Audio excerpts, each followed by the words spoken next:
guk kontatzen dugun historiak rakoagoak dira, eta hauek dira ahozko tradiziozko historioak, orain dela 200 eta 200 urte kontatzen direnak, eta gaur egun ere bai jarraitzen dutena kontatzen han, Japonian.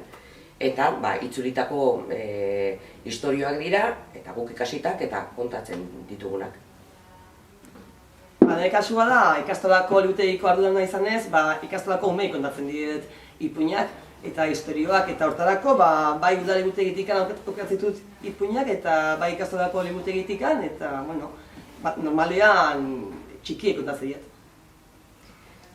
Ni nire kasuen hobi bezala hasi nintzen, neuk asmautako ipuine pixkat, bai txontxongilu bai ipuinek, umiekin kontatzen da lan zen, eta ondo batea zen asuntu, eta hoxe azkenin nire ipuinek asmatzen ditut, momentuen atope improvisatzet, eta jokue, jolasak, ipuinek, de todo itet, eta hoxe, umiek ondo pasatze ben, nik bai, eta hoxe, beti zoze berri egiten.